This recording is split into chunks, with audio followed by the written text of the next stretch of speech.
E agora vamos nos preparando para o nosso trabalho. Antes de começar, vou tomar o tempo de vocês com mais um aviso. Hoje, como tem muitos companheiros nossos que estão aí na Conferência Espírita em Florianópolis, é provável que tenhamos poucos passistas, então provavelmente o passe vai ser um pouquinho mais demorado. E eu gostaria também de lembrar a vocês que nem sempre o passe não é necessário assim para todos, as pessoas que estiverem se sentindo bem. Aliás, eu costumo brincar bastante com todos, dizer que, com todo respeito aos passistas pelo esforço, aquela parte que a gente vai lá na cabine e o passista impõe as mãos sobre nós, é 10% de todo o processo, que na verdade nós já estamos sendo beneficiados no instante que nós entramos na casa. O simples fato da gente vir aqui, nós já estamos modificando nossos pensamentos. Entramos nesse ambiente, começamos a ler mensagens evangélicas no Data Show, começamos a nos concentrar da palestra, participamos de uma prece e vemos a palestra inteira, que sempre está nos transmitindo ideias boas. Isso tudo é o processo do passe. Se a gente fosse vidente, nós íamos ver muitos de nós sendo beneficiados, mesmo durante a palestra, os espíritos nos aplicando passes e fluidos, energias necessárias. Então, assim, aqueles que estão se sentindo bem, podem tranquilamente, assim que acaba a prece, descerem. Não precisam ficar aguardando para o passe, porque já vão ter recebido o seu passe. E aqueles que estiverem sentindo a necessidade do passe físico, aguardem, mas hoje provavelmente nós vamos ter ali um pouquinho mais de demora. Então vamos fazer a nossa prece para iniciarmos nosso trabalho, rogando a Deus, nosso Pai, que esteja conosco sempre, permita a presença dos seus mensageiros, os prepostos do Mestre Jesus, que sempre estão aqui em nosso benefício, nesse templo de amor e de paz. Permita, Senhor, que todos que acorrem a essa casa possam ser beneficiados e saírem daqui melhores do que entraram, aliviados de suas dores, com mais conhecimento e alegria em seus corações. Que possamos todos absorver teus ensinamentos e, mais ainda, principalmente que esses ensinamentos sirvam para o nosso adiantamento, para que possamos ter cada vez mais paz, que possamos construir harmonia em nossos lares, nos reajustarmos com nossos pretensos inimigos e, principalmente, que saibamos lutar contra os nossos inimigos internos, que são os nossos medos, inseguranças, ódio, egoísmo, que ainda insistem em fazer parte de nossos corações. Temos muito que aprender, Mestre. Por isso é que te pedimos a tua ajuda, para que tenhamos forças sempre para evoluirmos, progredirmos e cada vez estejamos melhores na senda do amor. Profundamente agradecidos, Senhor, pedimos a tua permissão para iniciarmos o nosso trabalho doutrinário dessa tarde. Que assim seja. Hoje temos a satisfação de ter conosco a nossa irmã trabalhadora da casa, Rosmarie Schwalb, que vai nos falar sobre caridade. Obrigada, meu querido. Boa tarde a todos. Nós vamos iniciar a nossa reflexão nesta tarde, até no começo de noite, com uma parábola de Jesus, que está narrada no Evangelho de Mateus, e que também nós encontramos essa parábola no Evangelho segundo o Espiritismo, no capítulo 15, que tem o título Fora da caridade não há salvação. Então, nesse texto tem uma pergunta: o que fazer para ser salvo? E Jesus então fala uma parábola. E ele começa assim: portanto, quando o Filho do Homem vier, ele virá com toda a sua majestade e acompanhado de todos os seus anjos, e se sentará no trono da sua glória. E nesse dia todas as nações estarão reunidas.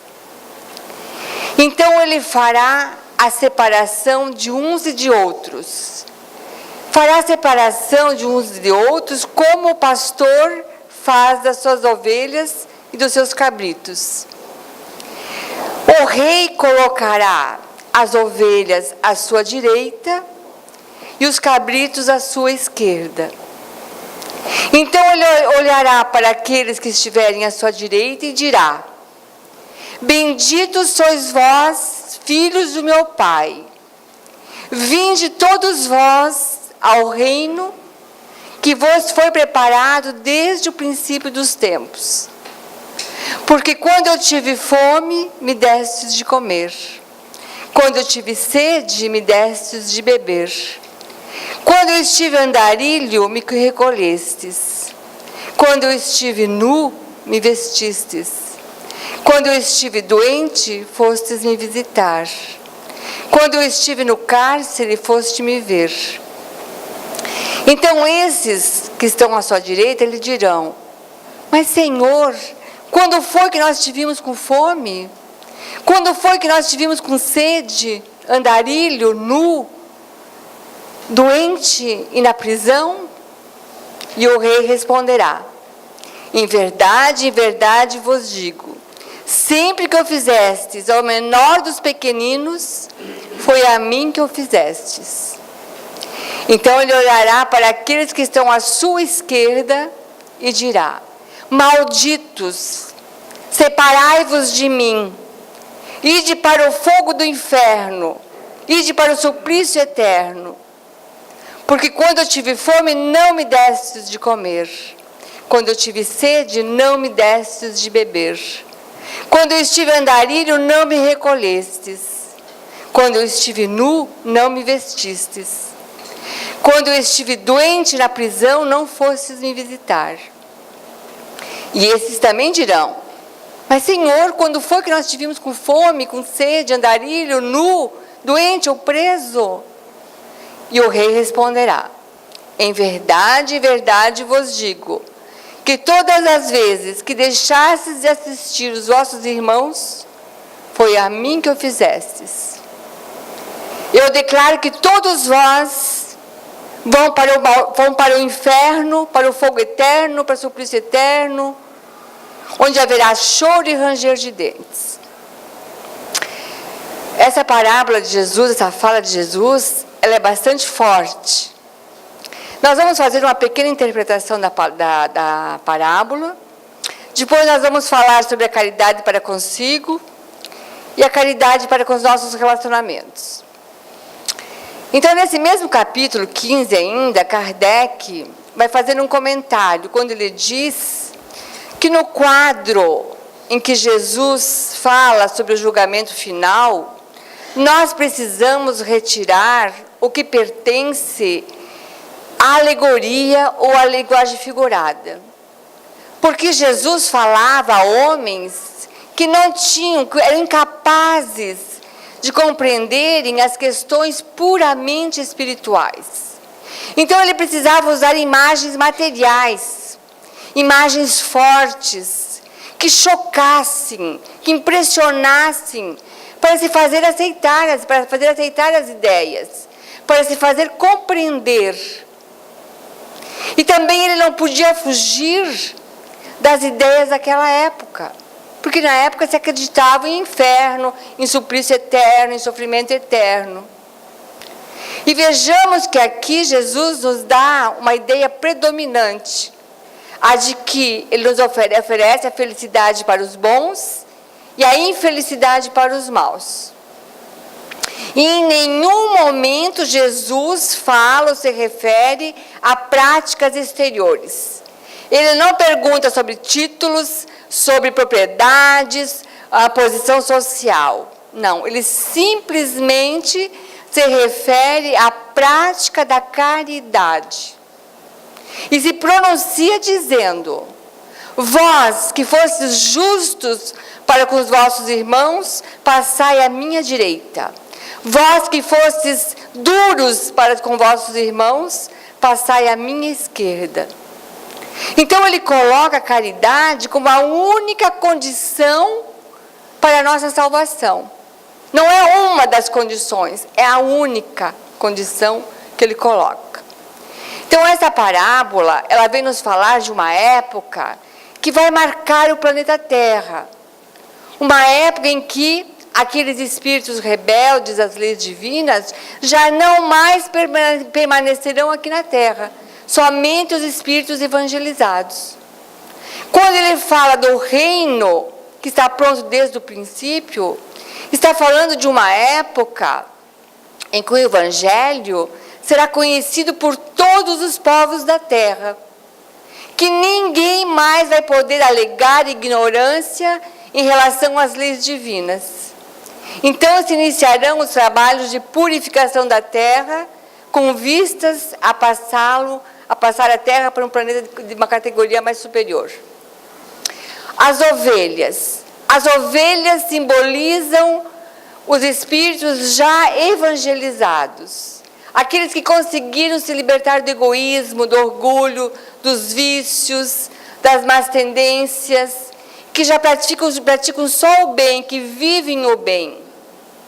Os cabritos simbolizam aqueles espíritos que ainda não despertaram para as verdades espirituais, que ainda se comprazem no mal, que ainda vivem e praticam o mal. Quando Jesus nos fala da separação, está se referindo a dois níveis de separação. Se nós tomarmos sobre o sentido individual, essa separação já está acontecendo diariamente. Cada vez que um espírito desencarna, ele é conduzido para as regiões do mundo espiritual, onde vai ser levado para regiões mais felizes, regiões mais elevadas, ou regiões mais inferiores e de sofrimento, de acordo com o seu merecimento, de acordo com como viveu aqui na Terra. E se nós tomarmos no nível coletivo, global, vai ser um momento em que marcará o nosso planeta, vai marcar uma nova era no nosso planeta, conforme nos falam os Espíritos no livro A Gênese, no capítulo 28, item 27, quando eles nos dizem assim: para que na Terra todos os homens sejam felizes, é necessário que todos os espíritos que povoam a Terra, encarnados e desencarnados, pratiquem o bem, vivam no bem. Quando for chegados os tempos, havendo chegado os tempos, haverá uma grande imigração de espíritos. Espíritos que já não poderão mais permanecer aqui na Terra. Espíritos que ainda estão praticando o mal pelo mal, que não terão mais lugar para eles aqui no planeta Terra. Serão excluídos do planeta Terra. Irão para outros mundos mais primitivos, inferiores, onde recomeçarão toda a sua reeducação, todo o seu aprendizado. Porque se eles continuarem aqui na Terra, serviriam de obstáculo, de confusão, não permitiriam que a Terra, impediriam o progresso da Terra. Quando nós lemos, e muitas pessoas acham que isso é um castigo de Deus, mas não é. Deus não castiga ninguém, porque Deus é amor. Deus dá oportunidade a cada um de seus filhos para se refazer. Esses espíritos vão recomeçar o seu aprendizado, vão voltar a se reeducarem. É uma oportunidade que Deus nos dá a todos os seus filhos, porque Deus não quer castigar e nem destruir ninguém. Nós aprendemos na doutrina espírita que Deus é amor e que a providência divina vela por seus filhos. Que Deus anula o mal, colocando amor no coração das criaturas. Quando Jesus fala em inferno, em suplício eterno, em sofrimento eterno, isso não existe. São simbologias. Era a forma que Jesus precisava falar, eram as ideias da época. Não existe sofrimento eterno, não existe inferno. O que existe são espíritos que erraram juntos, e que não se perdoam. Então tem que continuarem convivendo juntos, se refazendo, se reeducando, até conseguirem se corrigir e vivenciarem o verdadeiro amor, trabalharem o amor dentro de si, se perdoando e se amando. O tempo vai depender de cada um de nós, de cada um que estamos aqui na Terra. O tempo que vamos levar para alcançar essa purificação. E Jesus, quando diz: quando eu tive fome, me destes de comer. Quando eu tive sede, me destes de beber. Quando eu estava andarilho, me recolhestes. Quando eu estava nu, me vestistes. Quando eu estive doente, foste me visitar. Quando eu estive preso, foste me ver. Aqui Jesus está enumerando todos os nossos deveres materiais e morais com relação de uns aos outros, com uns e os outros. Principalmente os mais favorecidos em relação aos mais necessitados. É a aplicação da lei da fraternidade. Porque dar de comer a quem tem fome não significa dar apenas um prato de comida, uma cesta básica. Claro que é muito importante. Mas é dar também, quando possível, oportunidade de trabalho para que os nossos irmãos ganhem honestamente o pão de cada dia. Dar água a quem tem sede, dar de beber a quem tem sede, significa muito mais que o simples fato de dar um copo d'água.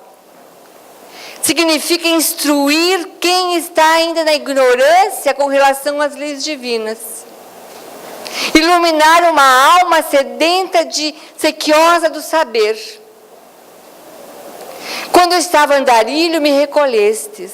É jamais deixar de estender a mão amiga a quem quer que nos procure.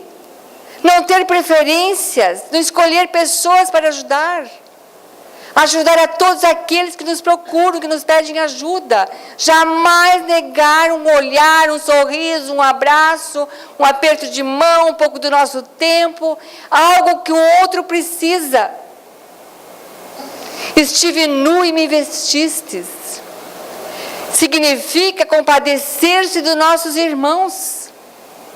Ter empatia, ter compaixão, se colocar no lugar do outro. Das provas difíceis que estão passando. E tentar ajudar, minimizar a dor. Ajudá-lo nessas provas difíceis da vida.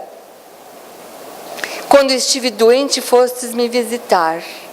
Visitar um doente é uma atitude cristã, que não eleva apenas a alma de quem faz a visita, mas ajuda muito aquela criatura que está doente. Principalmente quando é um doente abandonado, sozinho. Além de levar o conforto, o consolo, vai elevar a nossa alma e vai levar a vontade de tornar-se mais esperançoso, ter mais fé, mais resignação, mais coragem na sua caminhada. Quando eu estive preso, fostes me ver. Nós não sabemos o porquê que esses nossos irmãos estão nas penitenciárias, nas cadeias, estão presos. Não sabemos o porquê, qual é a razão disso tudo. Não somos nós a julgar. Se nós não podemos fazer uma visita, se não temos essa condição, pelo menos através dos nossos pensamentos, uma oração, um pensamento de luz, um pensamento de amor, de consolo, através da energia do pensamento. Para que esses nossos irmãos consigam despertar para a regeneração diante das leis divinas e se reconciliar com as leis dos homens. Então aqui Jesus nos ensina o caminho que temos que seguir, como devem agir todos aqueles que querem trabalhar para a sua evolução. E ele aponta como o caminho da felicidade, sempre, em todos os seus ensinamentos, a caridade e a humildade. Toda a moral de Jesus se resume nessas duas virtudes, da caridade e da humildade. É o caminho da nossa felicidade, ainda aqui na Terra. E nesse mesmo capítulo, do Evangelho segundo o Espiritismo, capítulo 15, nós vamos encontrar um texto com o título Necessidade da Caridade, conforme São Paulo, né? Então, aquela parábola, aquela passagem linda que está em Coríntios 13, quando ele diz que ainda que se ele soubesse todas as línguas, falasse todas as línguas dos homens e dos anjos, se ele tivesse todos os dons das profecias, se ele tivesse todo o conhecimento, toda a ciência, toda a fé possível, sem caridade nada seria. Então Paulo coloca a caridade acima da fé. E ele define a verdadeira caridade, nos mostrando não só na beneficência, mas muito mais importante, no desenvolvimento do conjunto das qualidades do nosso coração. Olha a importância disso. A caridade para conosco, desenvolvimento do conjunto das qualidades do nosso coração. E Kardec vem confirmar, dizendo para nós que caridade é a busca do bem dentro de si mesmo, desenvolvendo as qualidades do coração para então poder praticá-la com o nosso próximo, numa renovação íntima pela prática do bem. Então, esse processo do desenvolvimento das qualidades do coração é um processo lento, contínuo, é um exercício do dia a dia. É exercitar no nosso dia a dia essas qualidades, desenvolvendo essas qualidades do coração. A bondade, a benevolência, a indulgência, o respeito, a gratidão, a caridade, que é o amor em movimento. Todas aquelas virtudes que nós conhecemos, essa luz divina que está dentro de nós e que precisa ser desenvolvida. E esse trabalho de desenvolver essas qualidades do coração deve começar consigo mesmo. É com dentro de cada um de nós. É desenvolvendo o nosso melhor. A caridade começa comigo. O que foi que Jesus nos ensinou? Amar o próximo como a si mesmo. E é importantíssimo e é fundamental que nós compreendamos e aprendamos que é preciso praticar a caridade focando na nossa própria evolução. Talvez alguns achem isso uma ação egoísta, mas não é. Vamos pegar um exemplo bem simples. Quando nós embarcamos num avião, fazer uma viagem, quando entramos no avião, nós recebemos um aviso. Em caso de despressurização, coloque a máscara de oxigênio. Primeiro em você, depois pode auxiliar os outros, as outras pessoas. Vejam bem, isso é muito importante. Primeiro em você. E foi isso que Jesus ensinou. O amor ao próximo como a si mesmo. Eu preciso aprender a me amar. Eu preciso aprender a me cuidar. Então acorde, proteja-se, cuide de você primeiro. Faça preces por você. Cuide do seu coração. Cuide do teu espírito. Cuide dos teus pensamentos. Faça leituras edificantes. Faça preces ao acordar. Faça preces antes de dormir. Faça preces antes das refeições. Cuide do teu coração, dos teus sentimentos. Nós precisamos aprender a nos amar, a nos cuidar, porque senão fica muito difícil cuidar do outro. Nós não podemos dar para o outro o que não temos. Eu só dou aquilo que eu tenho dentro de mim. O problema é que o amor a si mesmo foi desviado.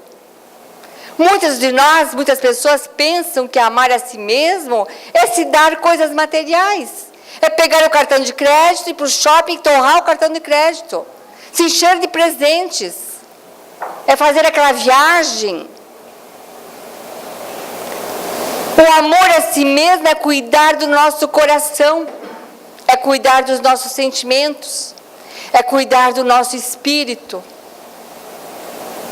Nós precisamos aprender a nos cuidar, a nos amar, para poder amar e cuidar do outro. E Jesus foi muito claro com referência ao amor a si mesmo. Ele nos deu como referência ao amor a si mesmo na base de todo o processo de amor. Como base de todo o processo de amor. Mas ao passar dos séculos, esse princípio foi deturpado devido a alguns fatores religiosos. Passou-se a determinar que amar a si mesmo era egoísmo, egocentrismo. Mas não é. Nós precisamos desenvolver um caso de amor conosco mesmo. Nos cuidar mais, nos amar mais. Porque se nós ficarmos nessa busca louca de só querer ajudar os outros, nós vamos perder a nossa máscara de oxigênio. E outro ponto fundamental. Ninguém tem responsabilidade pela consciência do outro. Cada um faz as suas escolhas. Nós não somos responsáveis pelas escolhas do outro. Com exceção, se temos sob nossa responsabilidade algumas pessoas de menor de idade ou incapazes, que precisam ser orientadas e educadas. Mas cada um faz as suas escolhas. Caridade para consigo mesmo é como um forno ligado e quente, irradia calor. Se nós somos pessoas que temos o hábito de praticar a oração, a prece diária, se nós somos pessoas que temos o hábito de praticar bons pensamentos, se estamos em sintonia com a nossa programação espiritual, nós vamos irradiar luz. A nossa caridade individual vai emanar luz. E nós vamos ajudar os outros sem querer, porque é natural. Porque nós vamos irradiar aquela luz que nós construímos dentro de cada um de nós. E a melhor forma de ajudar o outro é através do nosso exemplo. Quando eu me encontro comigo mesmo, quando eu tenho um bom relacionamento com Deus, quando eu faço sair luz do meu espírito, pela energia das qualidades, do conjunto das qualidades do coração,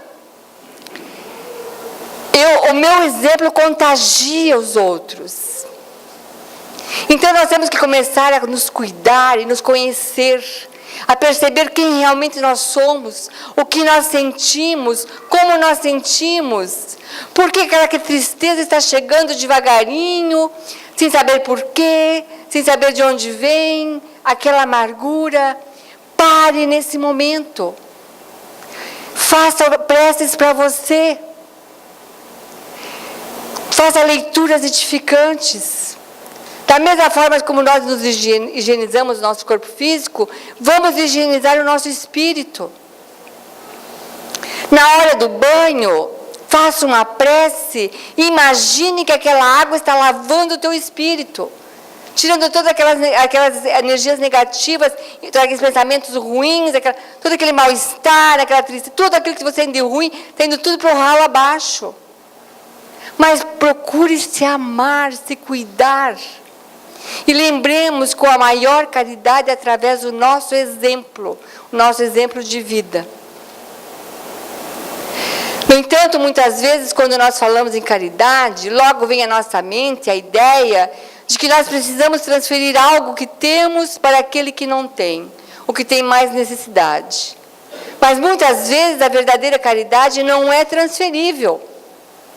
Claro que dar um prato de comida para quem está com fome é o ato de maior generosidade.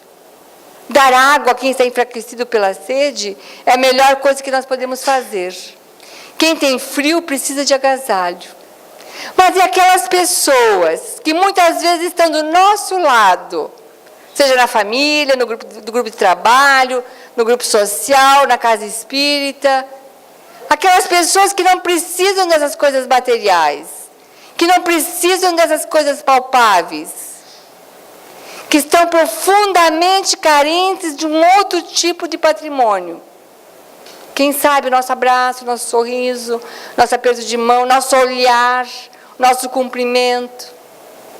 Por essa razão que os espíritos superiores responderam a Kardec na questão 886, que a caridade significa, conforme o entendimento de Jesus, significa benevolência para com todos, bondade para com todos, bondade sem escolher pessoas, bondade sem distinção, sem eleger pessoas, indulgência para com as imperfeições alheias.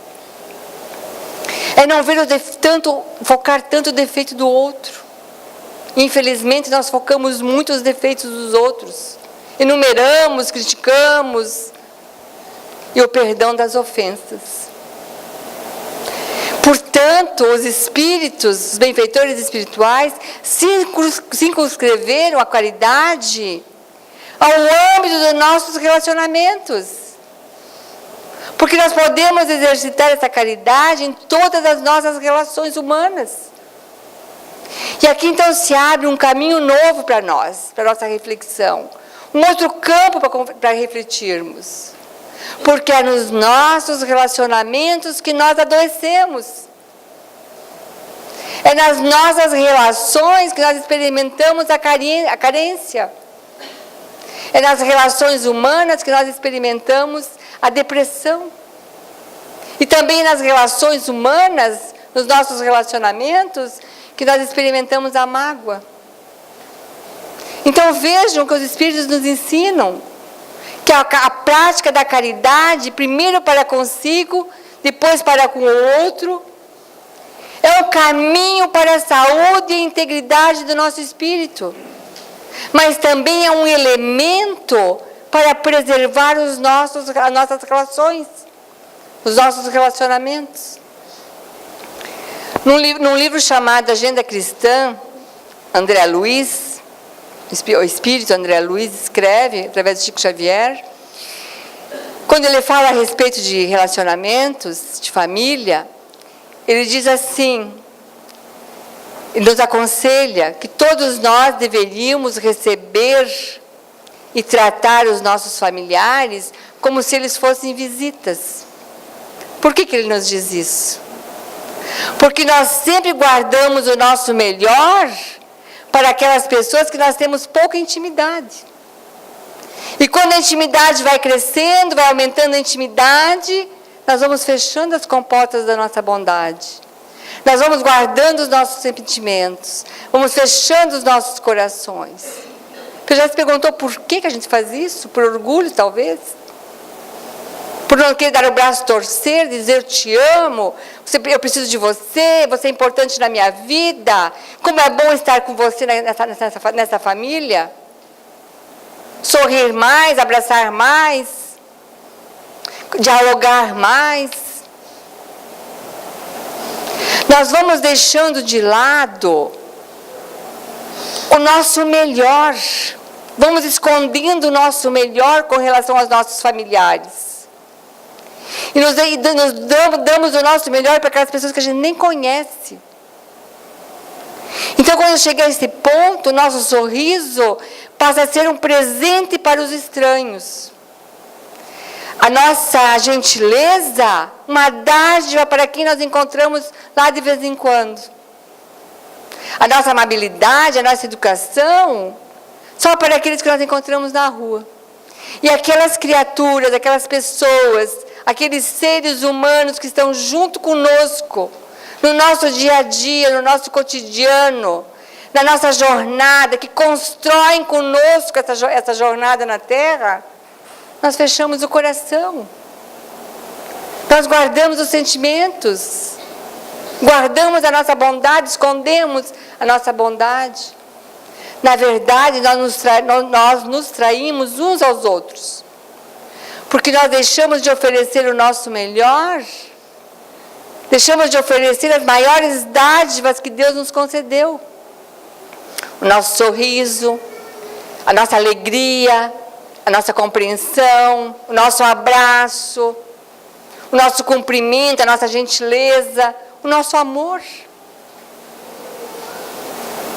Quando nós vemos um jardim bem lindo, bem cuidado, com flores bem exuberantes, uma grama bem verde, enfim, um jardim bem bonito e cuidado, nós logo imaginamos que tudo aquilo ali ele é fruto de muito esforço, de muito trabalho, de muita dedicação. E quem trabalha com plantas, quem cuida de plantas, sabe que precisa desenvolver duas virtudes muito importantes: a vigilância e o cuidar. É preciso estar atento com relação às ervas daninhas, a algum bichinho que aparece, algumas pragas naturais. Quem cuida precisa estar vigilante, cuidando para saber o que está acontecendo no jardim. E para cuidar, precisa se adubar e regar, para que a planta floresça, fique bonita, venha forte. Se nós fizermos uma analogia com as nossas relações, é a mesma coisa. Nós também precisamos desenvolver essas duas virtudes nos nossos relacionamentos. E isso é caridade. Precisamos desenvolver a vigilância e o cuidar. Estar vigilantes para perceber o que está acontecendo com o outro. Por que ele está triste ou ela está triste? Por que ela está com aquele olhar perdido? Por que não me cumprimentou hoje? O que aconteceu? Estar vigilante com relação ao outro. E cuidar. Regar e adubar com gentileza, com amorosidade, com o cumprimento, com o abraço, com a paciência, com a tolerância, com a bondade. Nós precisamos fazer investimentos nas nossas relações. E fazer investimentos nos nossos relacionamentos requer benevolência, requer bondade. Bondade é dar apreço, é dar incentivo, é dar atenção. Desenvolver a bondade, principalmente quando os relacionamentos, quando o cotidiano já tomou conta dos relacionamentos. Quando nós já estamos convivendo com aquelas pessoas 20, 30, 40 anos. É aí que nós precisamos desenvolver a bondade com mais força, com mais vontade, com mais esforço, com mais resiliência. Fazer investimentos nas nossas relações requer indulgência. Indulgência é não ver tantos defeitos dos outros. É não ser tão preocupados com o que o outro está fazendo, por que está fazendo. Não enumerar e não evidenciar os defeitos. Se enxerga, não evidencie. Santa Teresa de Listeu, ela disse que ela gostaria muito de amar as freiras, as suas irmãs, com o mesmo amor que Jesus amara os seus discípulos. Então ela disse que meditou muito sobre esse amor de Jesus. E concluiu que a verdadeira caridade era aceitar os defeitos dos outros, sem se surpreender com seus erros, mas se edificar com essas pequenas virtudes. Porque quando nós não exercitamos a bondade e a indulgência, nós vamos desenvolver a intolerância. E quando nós somos intolerantes, os relacionamentos vão minando, vão se deteriorando, vão até morrendo. Porque a intolerância é uma coisa muito ruim.